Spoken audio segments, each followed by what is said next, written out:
Now let me give you Lordship another bizarre example against myself. These are not one of normal examples. Let me assume against myself that I resign because of my high standards and my resignation is not accepted by the speaker. That's the worst I can assume against myself, Willis. Right. I can't assume something more than that, Willis. Again, Willis, the speaker can only reject my resignation and disqualify me. He cannot do anything more. The speaker cannot say that you shall do this or that. He'll at the most say, I reject your resignation and I disqualify you. Same remedy. That remedy, your Lordship will stay in 2 seconds, Willis. Suppose your Lordship had an MLA who resigned to fight a new election and the speaker, there may be bizarre cases, I don't know. Speaker said, no, I disqualify you. How long will it take a court to give a stay of that order, Willis? I mean, your Lordship is dealing with these cases on and off every day, Willis, in some form or the other. But here, Willis, none of these 4 or 5 possibilities is allowed to be tried because you adopt a 3-step procedure to annihilate the 10th schedule, which brings us to the harmonization principle. Whereas I want to make the different point here that why did the 10th schedule come? We'll read Mr. Ashok Sen's speech in when he piloted this 85 thing. The whole purpose is that you have come through a party seat, you go and face the electorate again, whether with that party, independent or a third party. That's the whole long and short of this. Have your Lordship ever heard this happening except in some very rare cases in England or other democracies? There's no concept, I've come on a party, I'll either resign or I'll just leave that and fight again from another party. That was the whole purpose of this. But what you are telling the court is that no, I will affirmatively not resign. I will not go to the EC. Why? Because I am scared that somebody will disqualify me. But then what was Mr. Ashok Sen enacting in 1985? It's enacting a power of disqualification for changing a party. What is the purpose of 2/3 of the parliament saying so if you can simply... What is the harmonization principle that you are referring to? Harmonization is this 4-fold, 5 originally with defection, otherwise 4, are the flexibility, play in the joints, affirmative, permissibility part of the 10th schedule. And the 2(1)A, 2(1)B is the negative prohibitory part. You can do all these 4 without doing the negative part. For the negative, you don't have to violate the negative part for any of these 4. I will say even if you go to the election commission, you don't have to violate a whip. You don't have to voluntarily give up a party. You say I am on principle, please decide this. So in other words, you are saying other than those 5 instances, 4 now. Everything else falls within the net of 10th schedule. And one more thing I am saying. That 10th schedule, absolutely correct. And the 10th schedule has both parts. It has those 4, it has the negative. It creates a whole code by itself. Harmonization means that your Lordship will adopt my submission and interpretation because it harmonizes the negative and the positive. The 3-step procedure, I want to ask myself, in which case will the 10th schedule bite? Let's be very blunt. What your Lordship will do is your Lordship's domain. But today, your Lordship's other option, other than my option, which I am submitting most humbly and respectfully is, adopt the 3-step procedure or validate it or recognize it. Then how will 10th schedule apply? It cannot. And then your Lordships would be actually adopting an interpretation which reduces the 10th schedule to vanishing point. Actually vanishes, not vanishing point, it vanishes. Every case of defection I will say I will not resign. I won't go to the EC. I won't merge. Merger is given to you by the para 4 of the 10th schedule. I will not do it. But as your Lordships was told, I am the party, I am the overwhelming majority, I am the main person, I am it. Therefore, to hell with the 10th schedule. So on principles of interpretation and much more so of constitutional interpretation than even statutory. This is a much better way to look at it than the contrary view. Because your Lordship gives meaning to both sides and your Lordship does not adopt something. What is this other adoption which is propounded to your Lordships? On the high moral principle of democracy, dissent, free speech. Each of my 4 options gives you that option. So what the 10th schedule does is, it says I am giving you a free speech option. I am giving you a democracy option. But within my own terms. I am not giving you a jungle raj, free speech and democracy option. Otherwise, why would I enact a 10th schedule? See, but merger, Dr. Singhvi, was not an option open to them because they were not claiming to merge their party with either the BJP or any other party. With respect, I'm sorry to interrupt. Why not? So, merger was not an option. No, it was an option. No. They did not choose to exercise it. You're right. That's correct. It's an option. They chose not to exercise an option. In the abstract, but they were not following the merger route at all because it's not their case that, look, this part of the Sena that's exactly my point with another party. That is not That's clear. Exactly my point with greatest humility. Then the only point is that in a situation like this, where they say that we have lost faith with the leader of the party, yes, then the only option according to you is that you resign and recontest. No. I will stick to my 4 options. I'll say all the 4 options are No. What do they do then? No. Whereas resign is one. Right. these 9 people will merge with another political party. Why not? But the fact that I don't exercise an option... That is not an option, because merger means that their political identity as the Shiv Sena is lost there.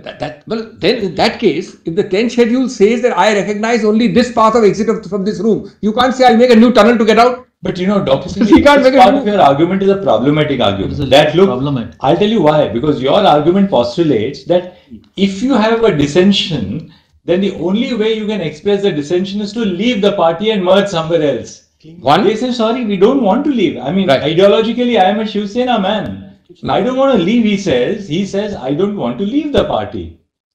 So, as per kindly see the consequence. Even if somebody applies to the election commission at the initial stage instead of in the legislative assembly, and says that we now want the political party to that we are the political party, recognize us. So even that, according to your argument, is impermissible then? No. Because that's outside the so long as 5 instances that you have given. No. One of my 5 is EC. He's not resigned. No. One is resignation, one is split, which is gone now, one is merger. The 4th is EC. He's saying that 4th is EC. Now, if I apply to EC without violating a whip and get a decision, if I apply to EC without voluntarily resigning, it's perfectly permissible. I can't be saying I'll topple first and then I'll apply to EC. So remain a member, be a part of it and vindicate your principle. Absolutely. But I just see the reverse of it. But just consider how it will apply. You first topple the government, then you go to the EC. And why did you write the 10th schedule? That we understand. No, and also, apropos my Lord Chief Justice query, are you harmonizing or not?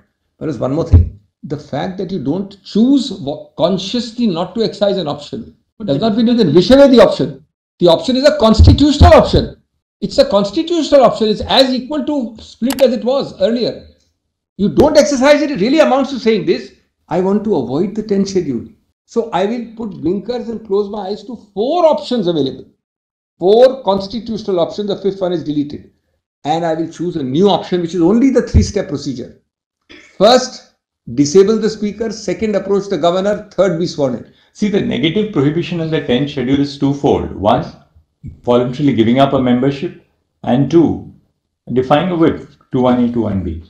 The 10th schedule certainly does not have any provision by virtue of which there is a prescription if you do not give voluntarily, if you do not give up the membership of the party and yet exercise the right of working your remedies within the party. Then you cannot be held to be a defector.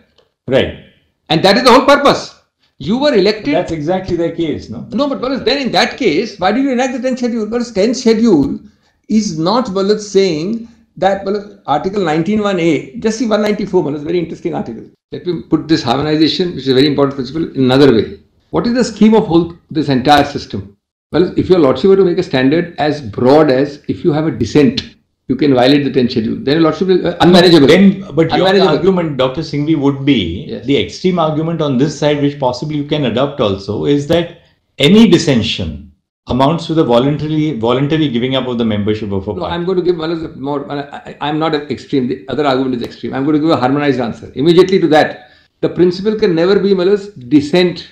I'm not happy, therefore I can go. 3 answers. 1, everybody has dissent. Which political party? There are enough inbuilt outlets within the party to express dissent. 1. That is what your Lordship will always say. 2. The dissent within the party at the appropriate fora can be followed by any of these 4. 3. You, if you are having dissensions and you are not satisfied with the party system, then you will simply express it that I am resigning or doing going away with 9/10 of the people. But how will you say that mere disagreement entitles me to topple? Here they have not expressed dissent. This is not a case of dissent. I have not gone out and spoken against the party. Dissent plus, this is dissent plus. Dissent plus toppling. Your Lordship remembers I started I think there was a Nava Brevia hearing. Your Lordship notices 191(2) and 194. Your Lordship may not remember that, but just kindly turn to that for a minute. 191(2) is a clear statutory, the constitutional prohibition in the 10th schedule saying you shall be disqualified. That's the 10th schedule comes from 191(2). Now 194, which follows 2 clauses later says, subject to the provisions of this constitution, there shall be freedom of speech in the legislature. And whereas 19(1)(a) is even more reasonable restrictions. Now it can't be that mere saying free speech, I can violate, I'll violate, you can act within the party constitution. Whatever the party constitution allows. Some party constitutions have even appellate bodies, some have 2-level things. You can actually do all of it. Before you go by these 4 escape routes of merger, resignation, you can do all of it. But ultimately, if it doesn't work, you have to take these 4 routes. And 194(1) makes it clear, subject to the provision of this constitution and to the rules and standing orders regulating the procedure, there shall be freedom of speech in the legislature of every state. This is not more as an open-ended charter. And plus, kindly see the consequence. Dr. Singhvi, according to you, when does the governor then order a trust vote? No, the governor has no role at all in such a situation. Governor, first answer to your lordship is when the government is formed or when the government is about to be formed. That's the inception argument. The governor will never come into a 10th schedule situation. It's what is your lordship considering? An intra-party dispute. At the end of the day, what is this? Dissension. I don't like you. I intra-party. How does it come to intra-party dispute? How does it even recognize it? There are all kinds of feuds going inside parties. How does my lord lay down in English language a judicially manageable standard to control the governor peeking into intra-party disputes for us? It will be the thin end of the wedge. This is nothing but political party A intra. The governor will deal with some constitutional issue or something relating beyond intra-party. And how will the governor deal without any specific article, mind you, in a sense superseding and overdoing the 10th schedule, which is a constitutional article, with 191(2), which we tend to forget. 191(2) read with the 10th schedule. Couple of things. Step 1 was, as we saw, the three steps that you told us. Just yes. 1 second, I'll just go back to it. Correct. Notice of removal to the speaker. Yes. Resolutions given to the governor and the act of being sworn in as CM. Correct. There's one step earlier, probably one step which you can also add there, which was the governor's trust vote communication. I'm grateful. Right. Now, 4-step procedure. Suppose notice of removal of the speaker, we are not really called upon to adjudicate upon the validity of the... Except in Navam Rebia. Your lordship, if your lordship chooses to refer, would have that issue. Navam Rebia, if we choose. In the broad, no, I'm saying it arises. I'm not saying your lordship may have to for this case. I'm saying that's the core issue. Of course. No, I'm saying it's an issue. The governor asked for a trust vote. Yes. 2 ways of looking at it. While the governor had material to call for a trust vote, in which case a further issue would arise as to whether he was justified in calling upon Shinde to form the government. Picking out a person and saying... Picking out a person, because... Correct. Even assuming that the governor had material to call for a trust vote, what is the basis for picking up Shinde? Second, that the governor had no material to ask for a trust vote. That there was no valid material at all on the basis of those 3 circumstances. That's a core question.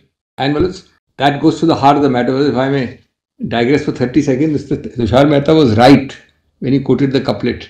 But perhaps didn't realize that the second sentence applies against him. He quoted Bashir Bhadra to say, चुप रहे तो गलत फहमियां और भी बढ़ी, उसने वो भी सुना जो मैंने कहा नहीं. Whereas the governor in his letter at 326 PDF talks of a resolution to exit the government, which doesn't exist at page 55 of the resolution itself there. So he's hearing things jo kaha nahi. The resolution doesn't say that we are exiting the government. Yes. So he heard something. We had wanted to. Well, I found a more appropriate one for Mr. Mehta. I found a more appropriate phrase for Mr. Mehta. Not Bashir Bhadra. So the really question was whether there was a valid exercise of power by the governor to call for a trust vote. And but what happens if we come to the conclusion that there was no valid exercise of power by the governor to call a trust? Everything false. Everything false is very... I'll be dealing with Boman. That's the core question. Your lordships is saved a lot of unnecessary exercise if your lordship comes to that conclusion plus follows Bomai, which in any case is... So then according to you, what? We reinstate the Uddhav Thackerey... Straight away, let me first change my tack and go to Bomai. But you resigned, no? No. I covered in my note directly. 5 reasons. Justice Shah asked me that in the beginning. Your lordship asked me that. I straight away answer. That is actually red herring. My resignation and not facing the trust vote is irrelevant. Completely. But that's Ms. Dr. No, I'll deal with it. So let me deal with it. Because So let me deal with that. If you, it's like the court being told that you reinstate a government which has it's acknowledgement by you. I hear your lordship loud and clear. Resign. It's a question asked earlier, and it is actually a plausible looking thing, but it's actually irrelevant. I'll show that in a minute. No, Mr. Kapil, how can, just hypothetically, yes, how can the court reinstate a chief minister who did not even face the floor of test? Your lordship is not reinstating anybody. And what will be the consequences? Your lordship is and should and does, and Bommai says it more graphically, restore status quo ante. That's the meaning of a...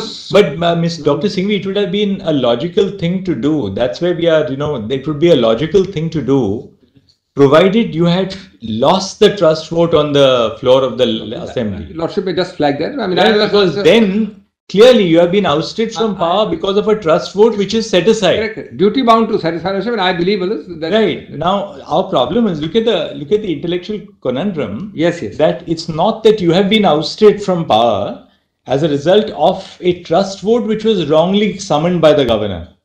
You chose not to, for whatever reason, you didn't want to face the trust vote. I face that squarely. Allow me, I'll change my sequence and come to this first right now. May I, Malus? Because straight away your lordship's conscience should be satisfied.